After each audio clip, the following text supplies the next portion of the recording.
हम डिस्कस कर रहे हैं India Myanmar relations. So why does Myanmar matter to India? So one of like एक और बहुत इंपॉर्टेंट फैक्टर है, that is the cyber fraud.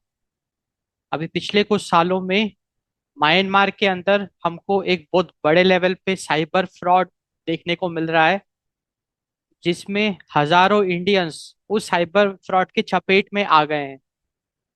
और ये जो साइबर क्राइम है म्यांमार का, it has evolve from local crime to a transnational crime. जहाँ पे पहले ये जो साइबर फ्रॉड था म्यांमार के अंदर, वो सिर्फ म्यांमार के लोगों को, बर्मीज लोगों को हानि पहुंचा रहा था, ट्रैप कर रहा था। बट अब ये एक ट्रांसनेशनल क्राइम बन गया है म्यांमार के अंदर, और एक तरीके का ये पूरा एक नेक्सस बन गया है। और इसमें भारत के भी काफी innocent citizens, they got trapped in this cyber fraud। And इस वजह से सरकार, भारत सरकार भी चौकन्ना हो गई, एंड काफी कड़े कदम उठाए हैं इंडियन गवर्नमेंट ने regarding this cyber fraud in Myanmar। And that is why it is a very important current affair topic, like Myanmar's cyber fraud. And this is also one of the reason why Myanmar matters to India. So Myanmar's cyber fraud operations, it have evolved from local crimes into major transnational threat. And this transnational threat, it has affected India also. It is compelling India and neighboring nations.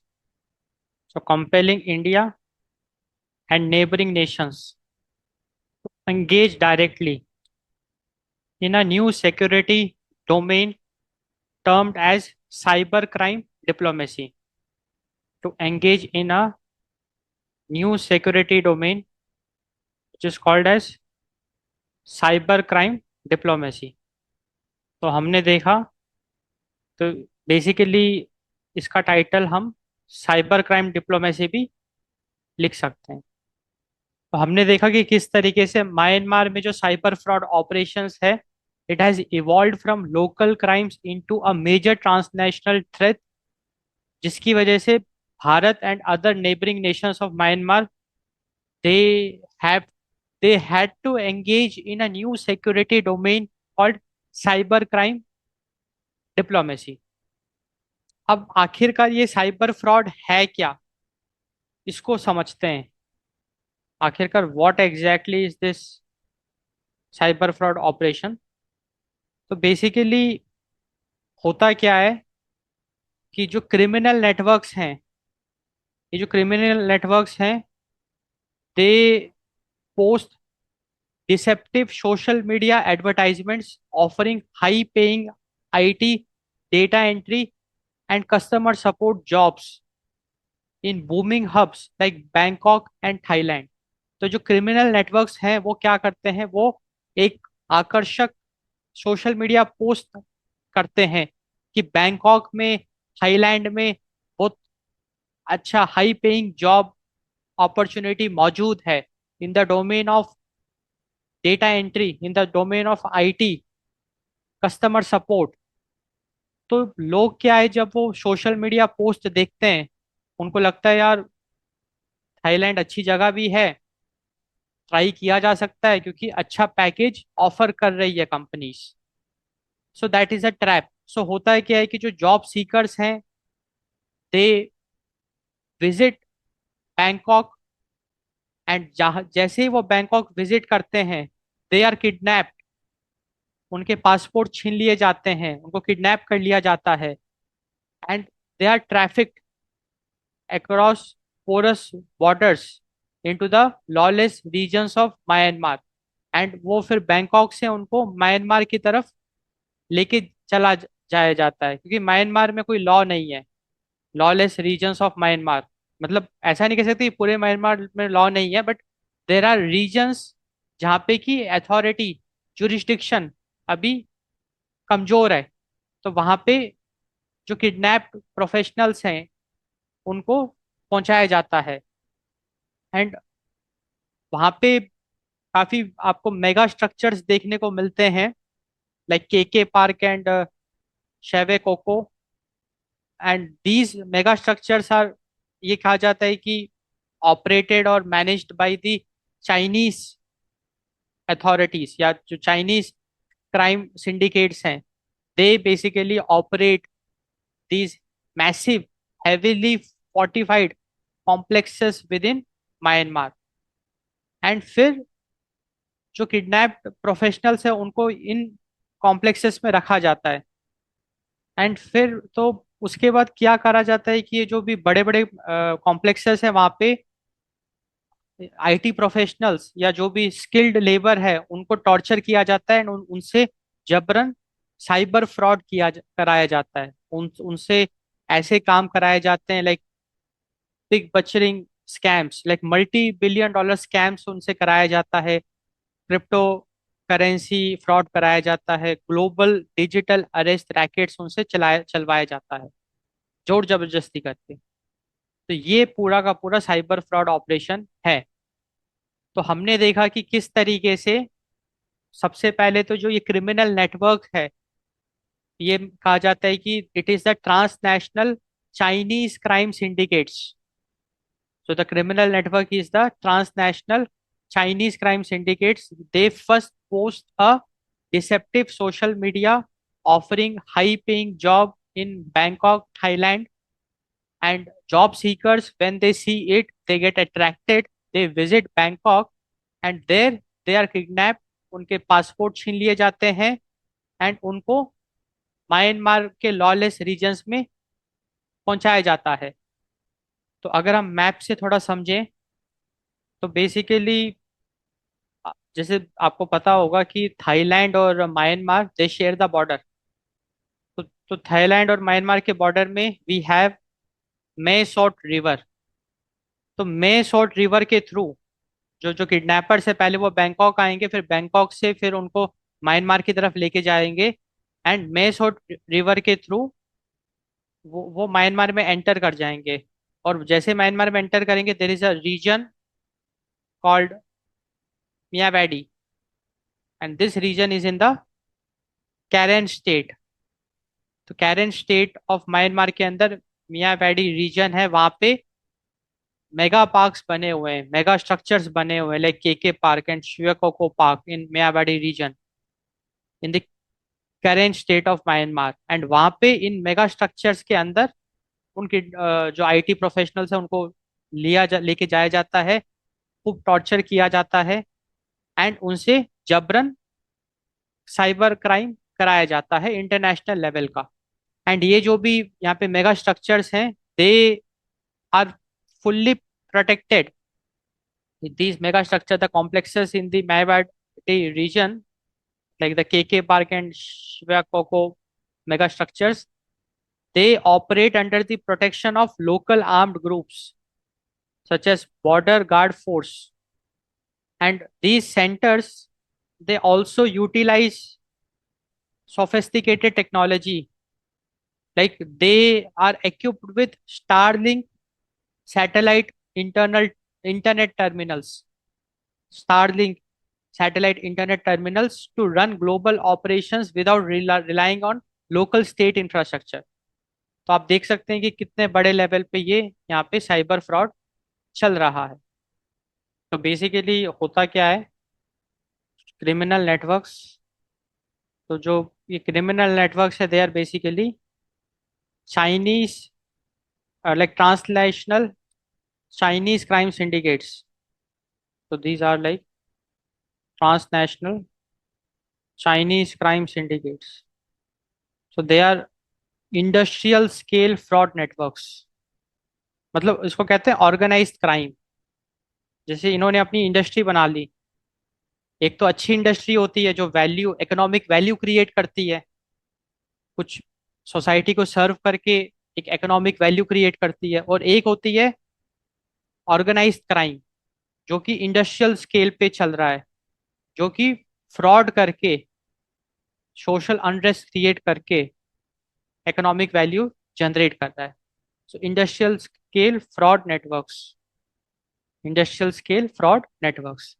तो हमने देखा कि criminal network जो कि transnational crime, Chinese crime syndicates हैं, इतने बड़े level पे हैं कि इंडस्ट्रियल स्केल फ्रॉड नेटवर्क्स हैं। वो बेसिकली करते क्या हैं? जैसे हमने देखा, सबसे पहले तो वो डिसेप्टिव सोशल मीडिया पोस्ट करते हैं।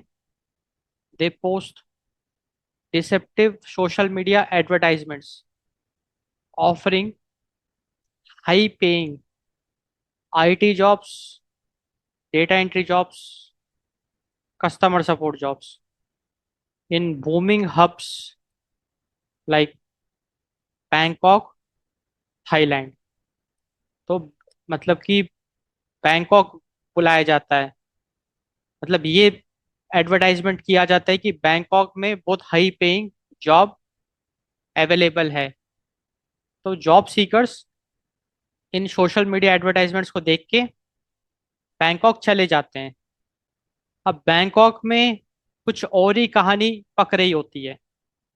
सो once the job seekers they arrive in Bangkok, they are kidnapped. तो जैसे ही वो जॉब सीकर्स बैंकॉक में पहुंचते हैं, they are kidnapped, they are stripped off passports, मतलब उनके पासपोर्ट छीन लिए जाते हैं। And they are trafficked across porous borders into the lawless regions of Myanmar. अब फिर म्यांमार में उनको कहाँ लेके जाया जाता है? जो एक रिवर है, तो Myanmar and Thailand they share a river border, that is the Mae Sot. तो उस रिवर बॉर्डर के through they are sent to the Myawaddy, Myawaddy region in Karen state of Myanmar. So उनकी ट्रैफिकिंग करी जाती है through the river border of Mae Sot, Thailand, through the river border from Mae Sot, Thailand. मतलब ये जो जगह है, यहाँ से रिवर बॉर्डर स्टार्ट हो रहा है, यहाँ से वो अपने रिवर बॉर्डर पकड़ते थे एंड म्यांमार के अंदर एंटर कर जाते थे through the river. So a place in Mysore, Thailand, from there they used to catch the boat or the ship to get inside the Myanmar through the river, and in Myanmar they get into Myawaddy। So Myawaddy region में वो enter कर जाते थे, which is in Kain state, it is also called as Karen state of Myanmar। तो हमने देखा कि किस तरीके से बैंकॉक से उनकी ट्रैफिकिंग करी जाती है via Mae Sot into the Mewada region in Kaing state of Myanmar। And वहाँ पे मेगा स्ट्रक्चर्स मौजूद है। So there are mega structures in the Mewada region, Mewadi region, mega structures like K park and Shwe Kokko. So these are the name of the mega structures which are present in the Mewadi region. So these are basically complexes. Now these complexes, they operate under the protection of local armed groups. So these mega structures, these complexes, they operate under the protection of local armed groups like border guard force। तो ये local armed groups मतलब Myanmar के local armed groups.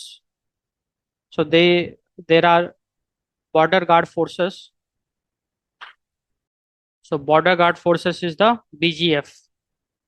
So this BGF, actually ये जो BGF है, it has a record कि वो जो मिलिट्री है, जनता फोर्सेस, मिलिट्री जनता, म्यांमार मिलिट्री जनता, उसके साथ इसका टाई अप है, जिसकी वजह से वो ओपनली ऑपरेट कर रहा है एंड इसको प्रोटेक्शन दे रहा है इन मेगा कॉम्प्लेक्सेस को, जिसकी वजह से इलीगल इंफ्रास्ट्रक्चर, मतलब इलीगल ऑपरेशंस वहाँ पे खुलेआम हो पा रहे हैं, क्योंकि ना तो कोई जुरिस्डिक्शन है तो इजीली वहाँ पे इलीगल ऑपरेशंस परफॉर्म हो पा रहे हैं. So this shielding by the border guard forces, it allows illegal infrastructure to operate in plain sight. And इसके साथ साथ ये जो कॉम्प्लेक्सेस है यहाँ पे सोफिस्टिकेटेड टेक्नोलॉजी का भी यूज करा जा रहा है, like Starlink satellite internet terminals, जिससे कि लोकल स्टेट इंफ्रास्ट्रक्चर को बाईपास किया जा रहा है. मतलब कोई ट्रैक ही नहीं कर पा रहा, क्योंकि स्टारलिंक सैटेलाइट इंटरनेट टर्मिनल्स मतलब satellite, like internet via satellite communication. तो बैक ट्रेस नहीं कर सकते अगर कोई क्रिमिनल एक्टिविटी हो रही है over the internet, cyber crime अगर हो रहा है, तो उसको ट्रैक करना काफी मुश्किल हो जाता है, बिकॉज आईपी एड्रेसेस वगैरह, मतलब सारा टेक स्टैक उसका एकदम डिफरेंट है, बिकॉज यहाँ पे सैटेलाइट कम्युनिकेशन का यूज करा जा रहा है. एंड अब प्रश्न ये आता है कि इतनी एडवांस टेक्नोलॉजी का एक्सेस इनको कैसे मिला. तो सबसे बड़ा यही प्रश्न है कि आखिरकार म्यांमार में, क्योंकि ये तो इलीगल ऑपरेटिव्स हैं, तो चाइनीज क्राइम सिंडिकेट्स को स्टारलिंक का एक्सेस कैसे मिल गया, ये भी एक बहुत बड़ा प्रश्न है, क्योंकि स्टारलिंक तो इलॉन मस्क का है. So Starlink satellite internet terminals, they are used to run global operations. They are used to run global operations without relying on local state infrastructure. तो ये एक काफी इम्पोर्टेंट चीज है, मतलब ट्रैक करना बहुत मुश्किल हो जाता है साइबर क्राइम को. तो हमने देखा कि किस तरीके से ट्रैफिक करके, लाइक किडनैप करके उनको मेगा स्ट्रक्चर्स में लेके जाया जाता है, K park, Shwe Kokko complexes. Those complexes are protected by the local armed groups like border guard forces, and they are like these complexes, they are also equipped with sophisticated technologies like the Starlink satellite internet terminals. And फिर जो kidnapped लोग हैं जिनको traffic किया गया है, उनसे जोर जबरदस्ती करके साइबर क्राइम कराया जाता है इंटरनेशनल लेवल का, क्योंकि they are skilled labours, they are skilled work forces. So inside compounds victims face long hours, torture, and abuse, and they are forced into running multi-billion dollar big butchering scams, cryptocurrency fraud, and global digital arrest rackets. तो हमने देखा कि किस तरीके से Myanmar has turned out to be a cyber fraud destination, जहाँ पे international level का industrial scale cyber crime network operate हो रहा है. एंड ये ऑपरेट कैसे हो रहा है वो भी हमने देख लिया. अब यहाँ पे प्रश्न यही उठता है कि what response is from the Indian government, एक भारत सरकार या भारत किस तरीके से इसके साथ डील कर रहा है. So that is the cyber crime diplomacy. So now we will be looking at impact on India and what Indian administration will be doing. तो अब हम डिस्कस करेंगे the impact of the cyber crime in India and massive rescue operations. तो अगर हम impact on India की बात करें, तो मतलब अगर ऑफिशियल नंबर्स की बात करें, क्योंकि रियल नंबर्स हो सकता है कि ज़्यादा हो, बट ऑफिशियली जो नंबर्स अनाउंस करे गए हैं, लगभग लाइक 2411 इंडियन सिटीजन्स वे ट्रैप्ड. मतलब आप इमेजिन करो कि 2411 भारत के जो नागरिक हैं वो डिसेप्टिव एडवर्टाइजमेंट्स को देख के बैंकॉक गए, बैंकॉक से वो किडनैप हो गए, एंड म्यांमार में उनके साथ टॉर्चर हुआ, एंड उनसे इंटरनेशनल लेवल का साइबर क्राइम कराया गया. एंड मतलब ये नंबर बहुत ज्यादा हो सकता है. 2411 वेर रेस्क्यूड, मतलब Indian administration was able to rescue 2411 trapped citizens, which is a very big achievement. So 2411 citizens of India were rescued from those complexes, जो मेगा स्ट्रक्चर्स हैं वहां से रेस्क्यू हमने करा. India has repatriated 2411 trapped citizens through aggressive diplomacy and law enforcement crackdowns. तो aggressive diplomacy की मदद से एंड लॉ एनफोर्समेंट क्रैकडाउन्स की मदद से Indian administration was able to rescue 2411 trapped citizens. तो अक्टूबर 2025 में एक ऑपरेशन करा गया था जहाँ पे कि जो मिलिट्री जनता है, म्यांमार की मिलिट्री जनता, उसने के पार्क जो कि एक मेगा स्ट्रक्चर है जहाँ पे इलीगल ऑपरेशंस हो रहे हैं उसको रेड कर लिया. एंड उस रेड के बाद इंडियन एयरफोर्स ने वहां से 2000 लाइक 270 इंडियन सिटीजन्स को रेस्क्यू कर लिया. So following a Janata red, तो following a military Janata red, तो Myanmar military Janata red on के park, the Indian air force airlifted 270 nationals from Chiang Mai, Thailand. And अभी भी एक्सट्रैक्शंस चल रहे हैं.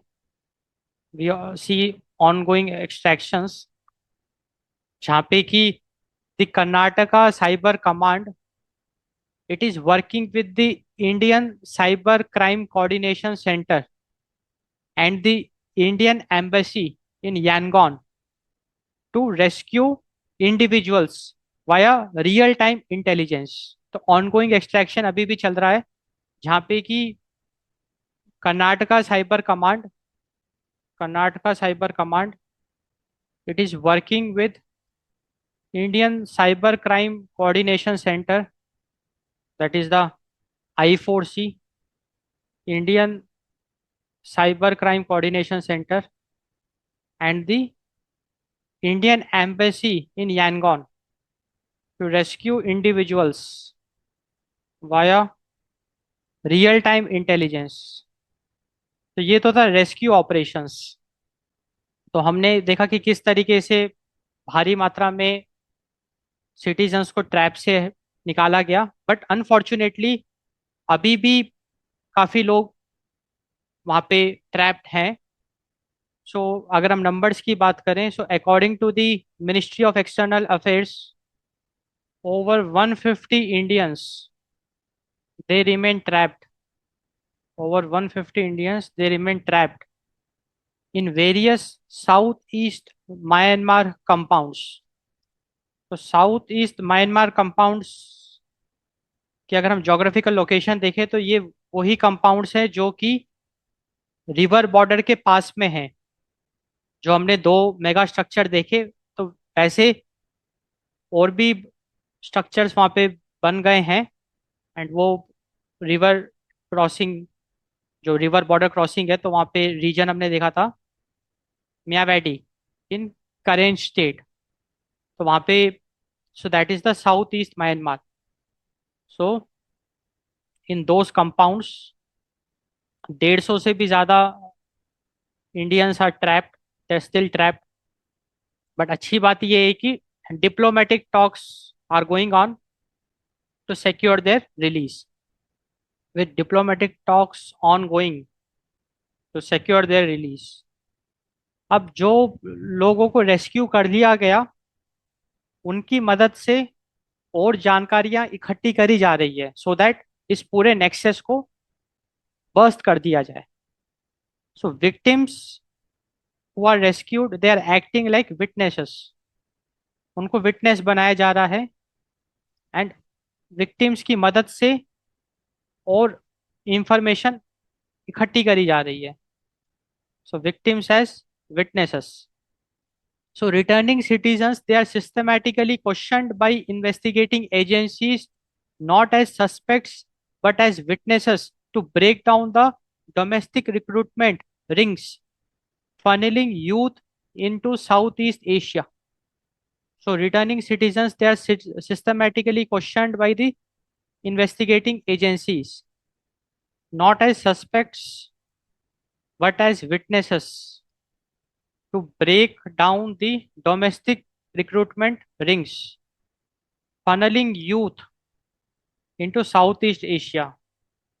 तो हमने देखा impact on India and massive rescue operations, तो किस तरीके से ये जो भी इंटरनेशनल साइबर क्राइम चल रहा है इंडस्ट्री स्केल पे, इंडस्ट्री लेवल का, किस तरीके से डिसेप्टिव सोशल मीडिया एडवर्टाइजमेंट्स की मदद से आईटी प्रोफेशनल्स को ट्रैप किया जा रहा है, उनको पहले बैंकॉक बुलाया जा रहा है, वहां से उनकी ट्रैफिकिंग करके, उनको किडनैप करके उनको ट्रैफिक कर दिया जा रहा है into the south east Myanmar regions. There they have like जो चाइनीज क्राइम सिंडिकेट्स हैं, उन्होंने मेगा कॉम्प्लेक्सेस बना रखे हैं, एंड वहां पे इन जो किडनैप्ड आईटी प्रोफेशनल्स है उन पे जोर जबरदस्ती करके, उन पे अत्याचार करके उनसे इंटरनेशनल लेवल का साइबर क्राइम कराया जा रहा है।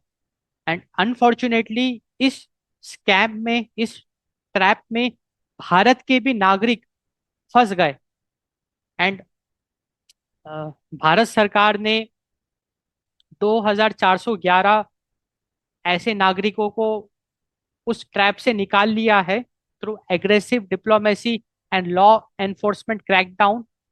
तो अक्टूबर 2025 में म्यांमार मिलिट्री जनता ने वहां पे रेड किया के पार्क में, एंड इंडियन एयरफोर्स ने 270 भारत के नागरिकों को वहां से रिहा कर लिया। एंड अभी rescue operation still it is ongoing, wherein Karnataka Cyber Command it is working along with Indian Cyber Crime Coordination Center and Indian Embassy in Yangon, Myanmar, to rescue individuals via real-time intelligence. Ministry of external affairs के हिसाब से अभी 150 से ज्यादा भारत के नागरिक still they are trapped in various south east Myanmar compounds. Diplomatic talks are ongoing to secure the release, and जो लोग रिहा हो गए उनको सस्पेक्ट की तरीके से नहीं बल्कि एज अ विटनेस उनका इंटरोगेशन किया जा रहा है, सिस्टमेटिक तरीके से उनका क्वेश्चनिंग करी जा रही है by investigating agencies to break down this domestic recruitment rings which is funneling youth into the Southeast Asia, which are further doing the international level cyber crime operations. So this is how the impact on India and the massive rescue operations. अब हम cyber crime diplomacy को थोड़ा सा समझते हैं, क्योंकि UPSC point of view से cyber crime diplomacy is very important. So now we will be looking into a new security domain, that is the cyber crime diplomacy. So cyber crime diplomacy is basically a new security domain. तो हमने already देखा कि अब एक नया तरीके का crime हमको देखने को मिल रहा है, मतलब पूरे दुनिया को एक नए तरीके का क्राइम देखने को मिल रहा है, जहाँ पे कि सबसे पहले तो किडनैपिंग एंड ट्रैफिकिंग करी जा रही है. सबसे पहले तो किडनैपिंग एंड ट्रैफिकिंग करी जा रही है, वो भी आईटी प्रोफेशनल्स की, टेक एक्सपर्ट्स की. जो जो टेक एक्सपर्ट्स हैं उनकी किडनैपिंग एंड ट्रैफिकिंग करी जा रही है. उसके बाद उन पे जोर जबरदस्ती करके उनसे काम कराया जा रहा है, उसको हम कहते हैं फोर्स टेक स्लेवरी.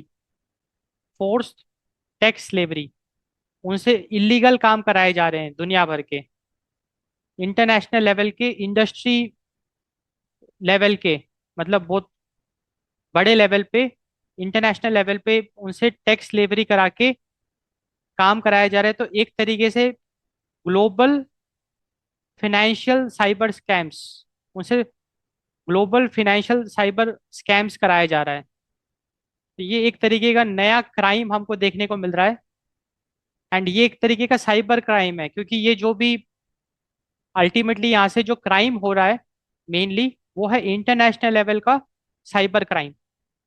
अब इसको डील करने के लिए, to fight against it, to fight against this cyber crime, Bharat सरकार को डिप्लोमेसी की आवश्यकता पड़ेगी, क्योंकि डिप्लोमेसी से हम म्यांमार एडमिनिस्ट्रेशन पे जोर लगा सकते हैं, प्रेशर क्रिएट कर सकते हैं, सो दैट वहाँ की मिलिट्री, वहाँ का जुरिस्डिक्शन एक्शंस ले।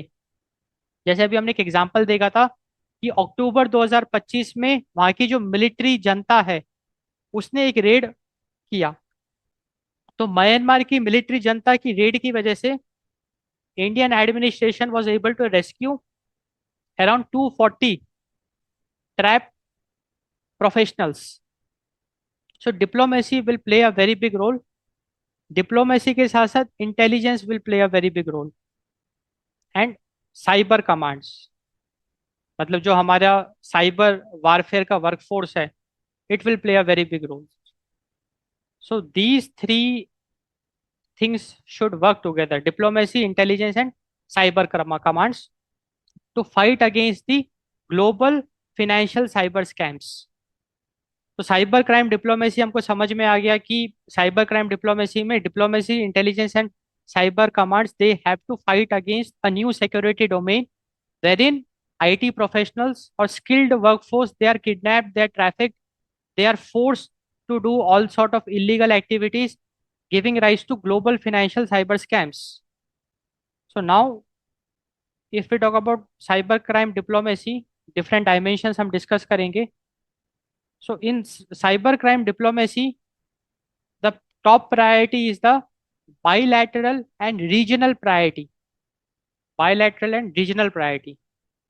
तो यहाँ पे bilateral and regional priority का मतलब ये है कि भारत को इस जंग से अगर लड़ना है तो पड़ोसी देशों के साथ मिलके काम करना पड़ेगा. So there is a need for coordinated action. यहाँ पे बात आती है कोऑर्डिनेटेड एक्शन की, क्योंकि देखो म्यांमार के अंदर ये ऑपरेशंस हो रहे हैं, तो म्यांमार के सपोर्ट के बिना भारत को रेस्क्यू करना बहुत मुश्किल है. सो here there is a need for coordinated action, and not just with Myanmar but also with Thailand, क्योंकि अल्टीमेटली पहला सोर्स तो थाईलैंड है. हमने देखा ना, सबसे पहले तो वो थाईलैंड में उनको लेके जा रहे हैं, बैंकॉक. तो म्यांमार की सरकार के साथ हमको बहुत क्लोजली काम करना पड़ेगा, हमको थाईलैंड के साथ क्लोजली काम करना पड़ेगा, और हमको चाइना के साथ भी क्लोजली काम करना पड़ेगा, क्योंकि ये आरोप लगाए जा रहे हैं कि ये जो भी क्राइम सिंडिकेट है इसको चाइना फंड कर रहा है, and Chinese are involve in this.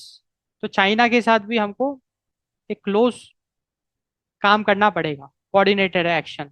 So that's the cyber crime diplomacy. तो साइबर क्राइम डिप्लोमेसी की जो टॉप प्रायोरिटी है, that is the bilateral and regional coordinated action, multi agency integration. Multi agency integration, तो यहाँ पे multiple agencies को मिलके काम करना पड़ेगा, that is the multi agency integration. क्योंकि यहाँ पे हम साइबर क्राइम की बात कर रहे हैं, और वो भी इंटरनेशनल लेवल का साइबर क्राइम, जहाँ पे कि भारत के innocent citizens unintentionally cyber crime conduct कर रहे हैं in other city, in other country. So here there is a need कि ministry of external affair, ministry of external affairs plus international law enforcement, international law enforcement agencies plus domestic cyber commands of India, domestic cyber commands like I4C, they all should work together.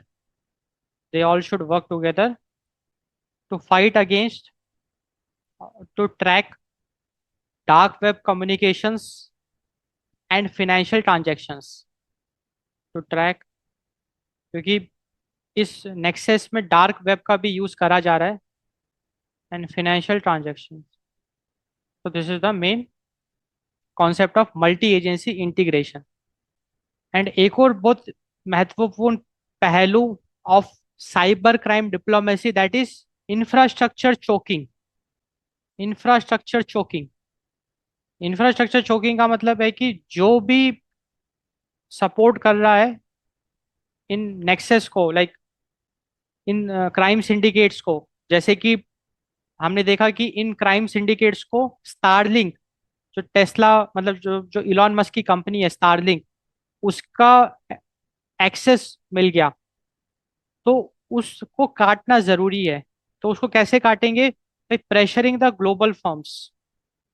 तो यहाँ पे infrastructure choking में the key point is that pressuring the global firms to actively cripple the hardware which is powering the rogue networks. To actively cripple the hardware which is powering rogue networks. And यहाँ पे एक example जरूर हमको देना है, क्योंकि ये एक बहुत सीरियस एग्जांपल है। Like we all were surprise like how Starlink, तो स्पेसएक्स का है स्टारलिंक, तो स्पेसएक्स पे प्रेशर डालने की जरूरत है, so that it is it disables the Starlink. So Starlink signals in unauthorized zones. So there is a need of SpaceX disabling the Starlink signals in unauthorized zones. So that is the infrastructure choking. तो हमने एक बहुत important topic cover किया है with regards to UPSC, that is the cyber crime diplomacy. हम देख रहे हैं कि दुनिया में एक नया तरीके का क्राइम हमको देखने को मिल रहा है, जिसकी वजह से एक न्यू सिक्योरिटी डोमेन की आवश्यकता पड़ रही है। एंड वो जो क्राइम है उसमें कुछ ऐसा हो रहा है कि स्किल्ड वर्कफोर्स को किडनैप कर लिया जा रहा है, उनको ट्रैफिक करके एक ऐसे देश में पहुंचाया जा रहा है जहाँ पे लॉ एंड ऑर्डर नहीं है, वहां पे उनसे जोर जबरदस्ती करके इलीगल काम कराए जा रहे हैं, global, which is resulting in global financial cyber scams. अब इस ग्लोबल फिनेंशियल साइबर स्कैम से लड़ने के लिए भारत को diplomacy, intelligence and cyber command, इनका कलेक्टिव उपयोग करना पड़ेगा। तो साइबर क्राइम डिप्लोमेसी में हमने तीन इंपॉर्टेंट एस्पेक्ट्स डिस्कस करे। सबसे पहला था बाइलैटरल एंड रीजनल प्रायोरिटी, जहाँ पे there is a need for coordinated action. We need support from Myanmar, Thailand and China. We discussed multi-agency integration. So cybercrime diplomacy, it involves multi-agency integration wherein different agencies like the Ministry of External Affairs, international law enforcement agencies, and domestic cyber commands like I4C, they should come together to track dark web communications and financial transactions to fight against these global financial cyber scams. And in cybercrime diplomacy, there is also a concept of infrastructure choking, wherein we pressurize global organizations to actively cripple the technology which is powering the rogue networks, like SpaceX disabling the Starlink signals in unauthorized zones. So, this was the cyber fraud aspect of Myanmar. And ये एक बहुत ही गंभीर मुद्दा है, गंभीर समस्या है। And इसकी वजह से भारत की, अगर हम फॉरेन पॉलिसी की बात करें, तो म्यांमार एक इम्पोर्टेंट कंट्री है, क्योंकि भारत को म्यांमार के साथ अच्छे संबंध बनाने की बहुत आवश्यकता है, बिकॉज साइबर फ्रॉड एक बहुत बड़ा उसकी वजह है।